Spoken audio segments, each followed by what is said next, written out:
Hey, what's up, everybody? Speedy at 44. So, as I always do, I'll see something on my fantasy basketball team, somebody who's putting up a crazy stat line or something, and I'll run back and let you guys know what I saw.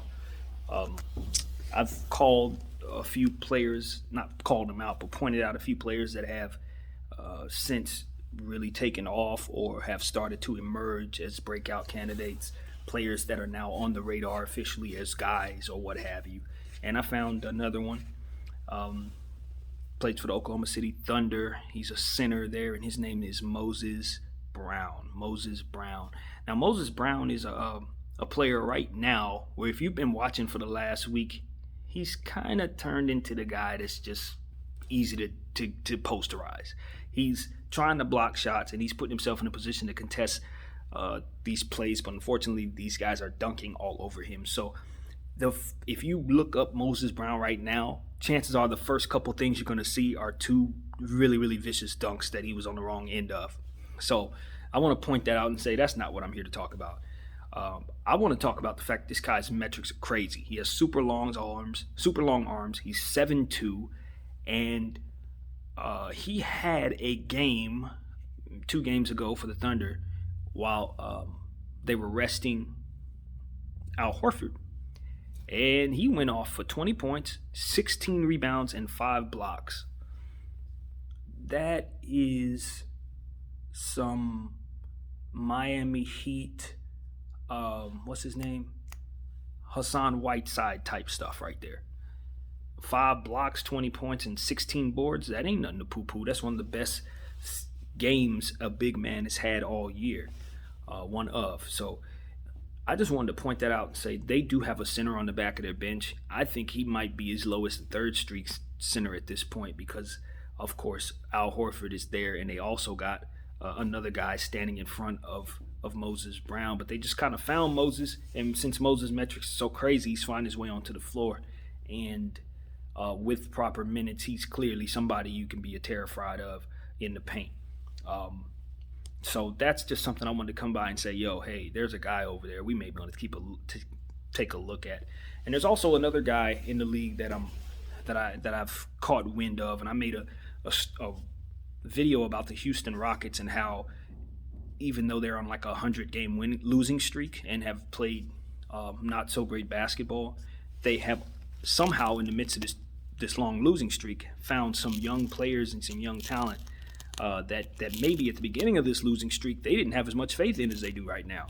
So if ever there was I think it's at 19 or 20. If ever there was a 20-game losing streak that had some fruit attached to it, it would be the Rockets' current 20-game losing streak right now because they found some youngsters that could really, really play. But the problem is with the youngsters, there's no problem with the youngsters. The problem is in regards to that video that I made is that I forgot one of the youngsters because I wasn't aware of him at that time. I knew who he was, of course. When you see her the name, you'll know that. But I just didn't know that he had broke out. I hadn't taken a look at the Rockets. Like I said, I was always going by stats. So when I got home that night and I saw the highlights, I'm like, oh crap, this guy really went off too. And he's a part of that young core. I forgot to mention him. His name is Kenyan Martin Jr. Yes, that's Kenyan Martin's kid. Plays a lot like his daddy, gets off the floor like his daddy, probably jumps higher than his daddy. And is somebody that can really do a lot of things for you. He's a multifaceted basketball player, plays both sides of the floor based on the numbers. He gives you blocks, he gives you some steals, get a couple assists, get you some boards, get you some points. So for this to be a rookie who's already shown signs of being able to do all of this, that tells me this is a very, very, very good player who, with the right coaching, can maximize his potential and really turn into somebody who knows. Sky's the limit when you got a guy like that, especially from that type of pedigree. So that's another player, along with Moses Brown, that I just want to acknowledge here and say, yo, hey, he's going too. You want to pay attention to Kenyan Martin Jr. of the Houston Rockets. I just simply didn't know about him when I made that video saying the Rockets had all these youngsters. I didn't know about him. So now I do, and he's kicking tail. So yeah, there's a couple players I wanted to mention. I'm sure there's some others floating around the league who are playing great. Another guy who's playing great right now, has been playing great all season, having a career year, is a guy who's been in the league for over 10 years. But it's like he just stepped into the league as somebody different this year. His name is Thaddeus Young of the Chicago Bulls. I have no idea why Thaddeus Young is playing this well. You know what I mean? This is not one of those situations where you have to wonder who this guy is. Thaddeus has been in the league. This is probably like his 11th season. Like, he's been around for a very long time. And I've been watching him the whole time. He's a really solid small forward, a little better than a role player, but you didn't know he had the type of stuff in him that he's showing us right now. He's playing really, really well. Everywhere. He was always a player who could give you everything, though. He wasn't one of those guys who could only do two things. He'd get some steals, some blocks, some assists, some rebounds. He'd do it just like Kenyan Martin. Thaddeus Young was like that a long time ago when he was a youngster. He was doing a little bit of everything, but now he's doing a lot of everything. And he's playing multiple positions for Chicago Bulls, and they're a much improved basketball team. And I think a lot of it has to do with his ascension this year. So I don't know what's going on. He's probably, if I'm a guessing man, I'd just say some things probably worked out in his personal life that made him very happy. When you see guys like this and they're like 11th year and they start playing like somebody else that they've never played like before, to me, that means that somebody's happy. And that's a great thing. Who's not happy at somebody being happy? So he's in a good situation for himself. He's rekindled his career. And I think, like a guy like Dwight Howard, like a guy like Rajon Rondo, he might have earned himself another contract that wasn't looming before this season. He earned himself some money, if you ask me. And if I'm a Lakers, if I'm a Nets, if I'm somebody like that, I'm calling Chicago, and I'm trying to get him out of there and getting him on my team, because the way he's playing right now, he's a difference maker. You put him on like a team like Denver, Denver's different.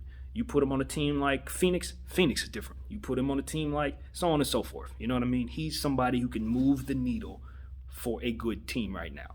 So I don't know that he's a buyout candidate per se, because he's playing too well, and Chicago's actually in the playoff hunt, especially with this being a play-in year with those 2 extra spots. So I don't see Chicago mailing it in by any long shot. And if they do, they're not going to trade a player that playing that well. They have guys that suck on their team right now who they could get rid of, like a guy like Kobe White. Okay, not playing so good, but you know his upside is crazy. Probably a good time to try to trade for him if you're a team that likes him, because he's just playing like trash, and he's not going to play this bad for the rest of his career, in my opinion.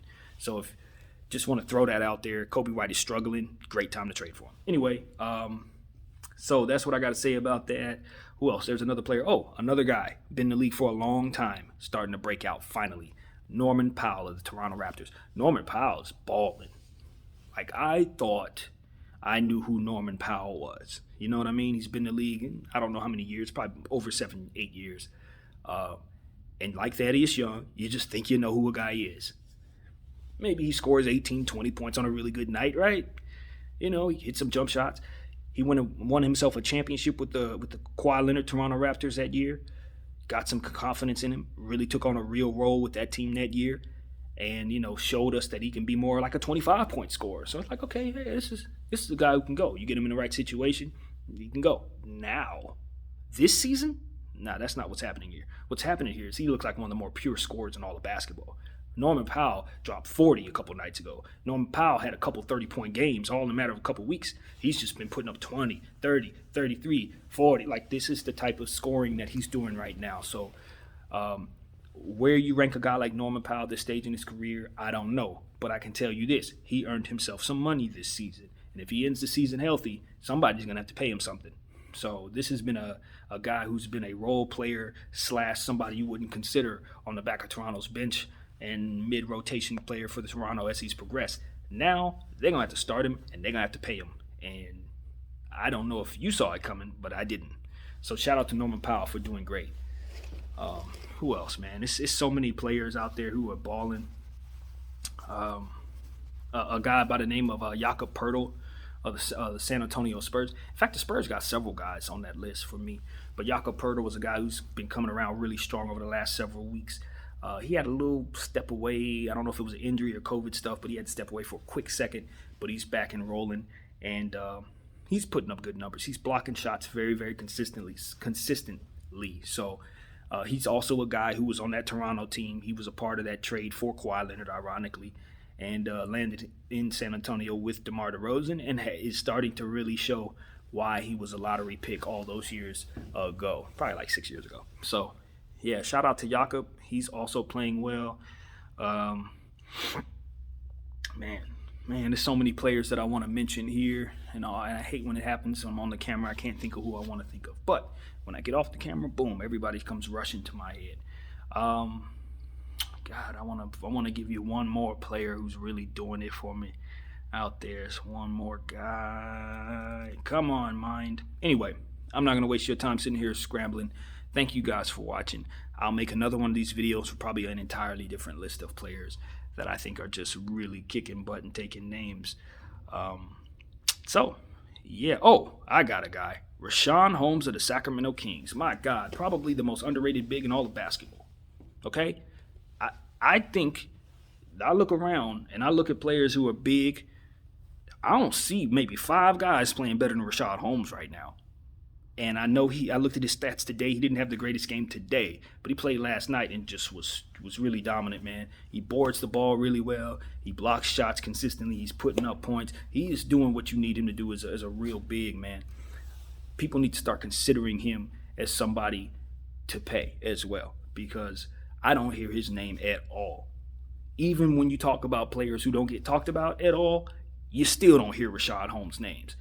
And Rashaan Holmes is balling like better than some of them dudes that get conversation. He's playing better than some of these dudes that we talk about. So give Rashaan Holmes some love. I know he's stuck in Sacramento. I know he's had some weird roles in his career, because I know he played for the Philadelphia 76ers. That was a weird situation. I think he was trying to play behind guys like Joel Embiid and Okafor. That was weird. But when he had the minutes, he showed this kind of upside.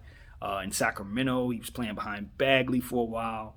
They were rolling with guys in front of him, but when he got a chance to show, he would ball out. I think he was with Phoenix or somebody like that. Similar situation, if I'm not mistaken, wherever he may have been. Still didn't get a chance to really show what he could do on a consistent basis. Had injury issues, always keeping him out at pockets of a time at a time, whether it be because somebody was in front of him or injuries. But you give him an opportunity, boom, he shows you he's an all-star caliber player.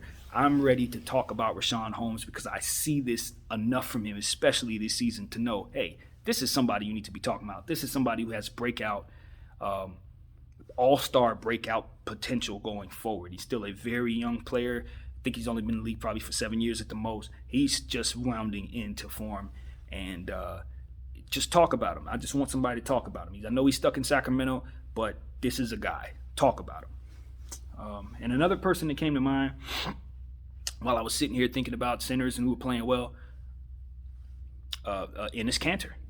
Enes Kanter has been a lot of places. Started his career in OKC, went to Portland, left Portland, went to Boston, left Boston, went somewhere else. I think now he's back with Portland or something. I don't know. It's hard to keep up with players.